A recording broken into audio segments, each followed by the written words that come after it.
Hello my friends. Australia is one of the countries most famous for large-scale grazing. On this continent, we can see herds of cattle or sheep, which number in the several hundreds, roaming the vast grazing lands. In the process of grazing large herds, the rotation of hundreds of cattle from one location to another is an important factor to regenerate and maintain the growth of pastures. To maintain stability in large herds and always keep them together. In addition to the skill of shepherds or farmers, we cannot fail to mention the contribution of herding dogs.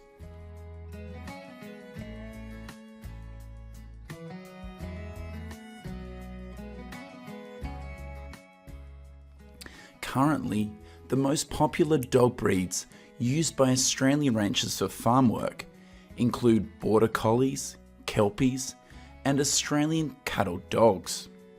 In particular, the Australian cattle dog, or Blue Heeler, is the most famous working dog breed in Australia.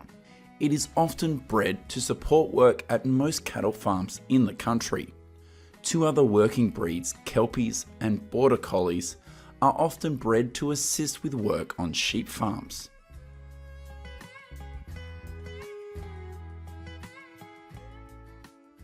A report in 2021 says there are more than 273,000 herding dogs in Australia, and they are considered an icon in the continent's agriculture.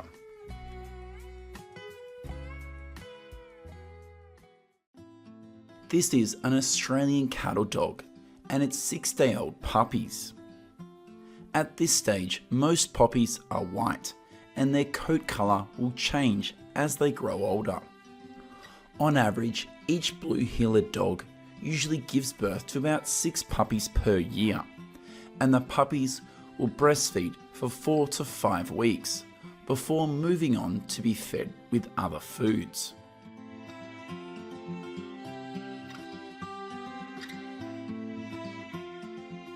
At about 5 to 6 weeks of age, the colours of Australian cattle dogs will change, and the blue dogs are usually the most popular.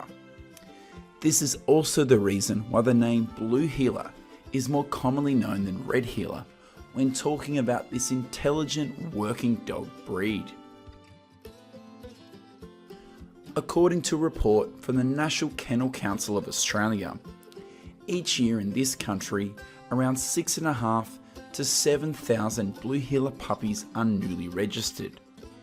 In fact, the number of Blue Heeler puppies born each year in Australia may be nearly 47% more than reported.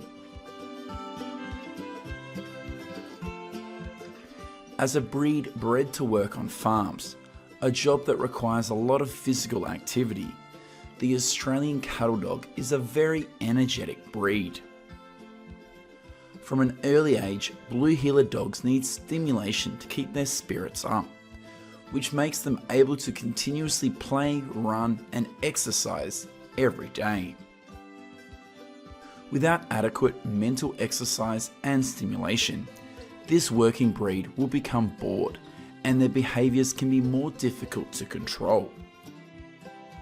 An Australian cattle dog usually only sleeps about 7 to 8 hours a day, instead of the usual 10 to 13 hours of other breeds.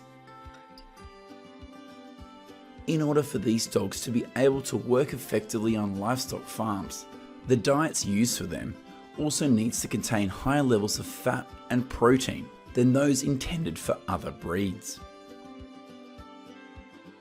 In recent years, Queensland and New South Wales have always been the states with the largest number of working dogs raised in Australia. These are also 2 states with large farmer communities and a high demand for this breed. To be a good herder, Blue Heeler dogs are usually trained when they reach 8 to 10 weeks old. At this stage, these working dogs will be taken to livestock areas where they will get used to the job by imitating the actions of adult dogs. In addition, trainers will train these dogs in a variety of other skills, such as concentration, communication skills, loyalty, and obedience. Skilled Australian cattle dogs often participate in agility trials or field trials organised by working dog associations or clubs. To be selected to work on cattle farms, an adult Australian cattle dog needs to master such skills as serious work ethic, high endurance, good communication skills, and the ability to dodge the kicks of livestock.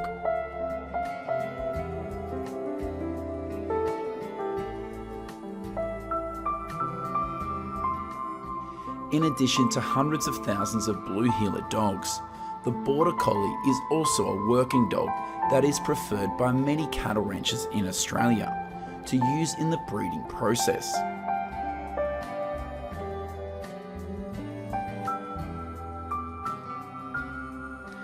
Today, thousands of Border Collies are commonly kept on cattle farms in Victoria, and this working breed is often trained to work on smaller livestock farms.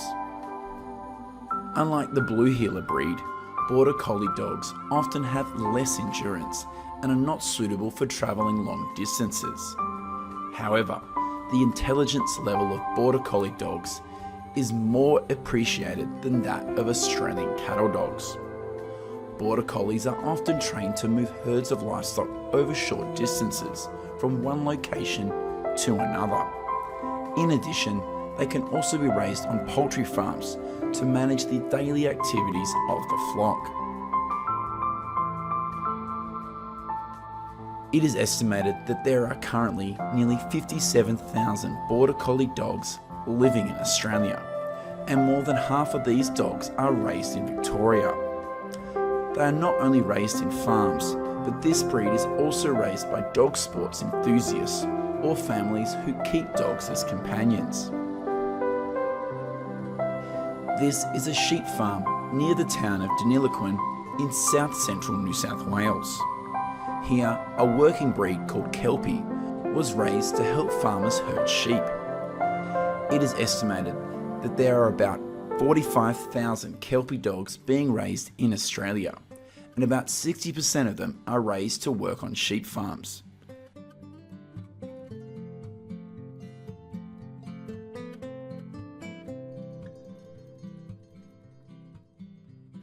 Which working dog breed impressed you the most? If you are a working dog owner, please let us know how you feel about your dog in the comments section of this video. Hello my friends, today we are going to organic farms in the United States to see how the production of organic agricultural products happens.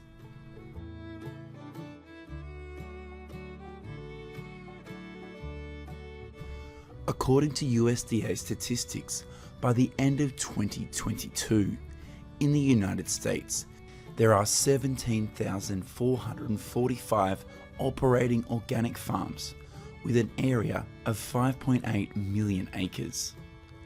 The majority of organic farms are concentrated in states such as California, Wisconsin, New York, or Pennsylvania. Due to rapid increase in human demand for organic food, the number of organic farms in the United States has always increased by 3 to 5% each year.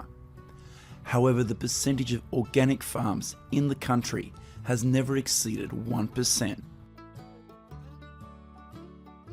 According to statistics, in 2022, sales from certified organic farms in the United States amount to $9.93 billion, of which the organic products that bring the highest revenue are lettuce, milk, eggs, apples, and cattle.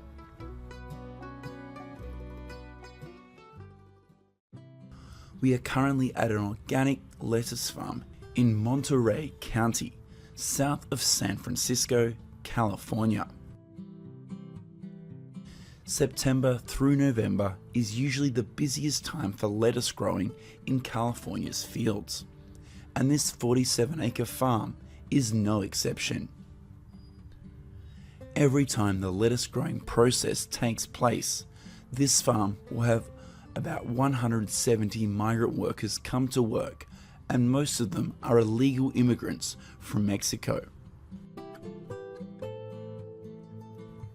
To receive USDA organic certification, this lettuce farm must meet strict product standards that include soil health requirements, natural pest control methods, and absolutely zero use of pesticides. After about 125 days, millions of organic lettuce plants on this farm are ready to be harvested.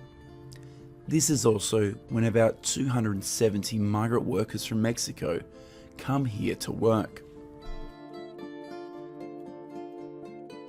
According to USDA statistics in 2022, California lettuce production is 4.4 billion pounds, and about 9.7% of that is organic lettuce.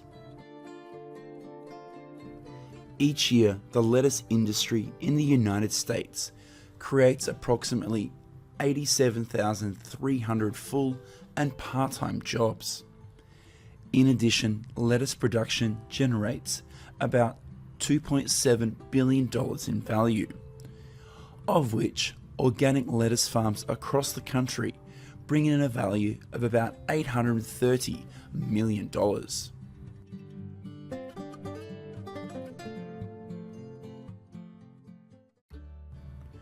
Goodbye lettuce farms.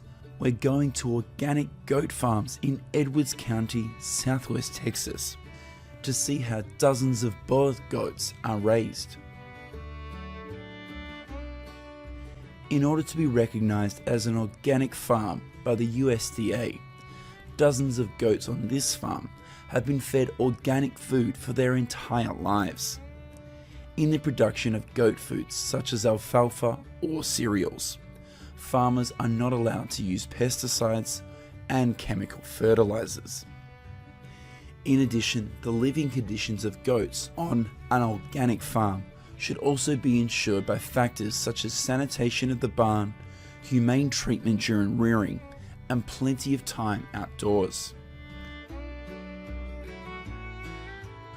With outstanding features such as muscular muscles and a stocky appearance, Boer goats or South African goats are often raised on goat farms for meat. In addition, the average weight of an adult Boer goat is also 25 to 40% larger than other common goat breeds. According to a USDA report from June 2021, there are 14,130 active goat farms in Texas. Of these, there are about 173 certified organic goat farms, and the number of organic goats in the state is about 13,700.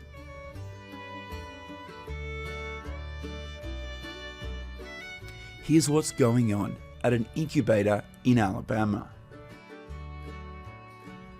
One day after hatching, hundreds of geese here will be moved to organic goose farms in Coleman County, located in the north central part of Alabama.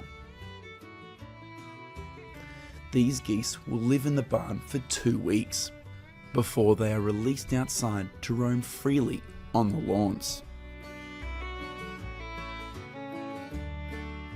According to statistics from the beginning of 2023, in Alabama, there are 73 active goose farms, and most of these are small-scale farms. In order to receive certification as organic from the United States Department of Agriculture, it is similar to organic goat farms. Goose farms also need to meet stringent requirements regarding the use of goose feed, humane treatment practices, and flocks of geese having plenty of outdoor access time. At this goose farm, wheat is the main feed used. In addition, geese are birds that love to eat greens and grass, so releasing them on lawns is a must for organic goose farms.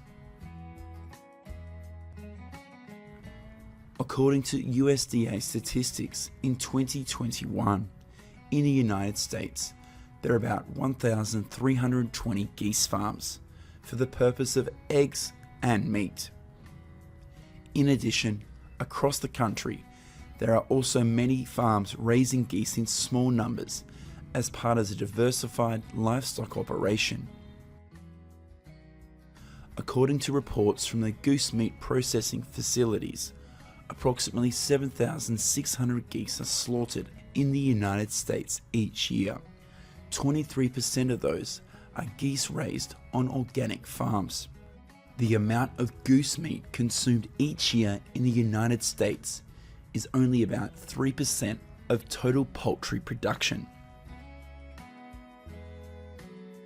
These are chicks at an incubator in Wisconsin, and they're about to be shipped to organic chicken farms in Madison City, south central Wisconsin. Currently, there are 354 chicken farms in Wisconsin that are USDA certified organic. This ranks 5th in the list of states with the most organic chicken farms. Leading on this list is California with 702 farms. All chicken feed on an organic chicken farm must be certified organic and non-GMO. Farm owners are not allowed to use synthetic substances, growth hormones, and antibiotics in the process of raising chickens. In addition, the chickens at this farm must also have access to clean water at all times. Currently, many people have confusion about the difference between chickens raised on free-range farms and organic farms. The difference between these two types of farms is in the chicken feed.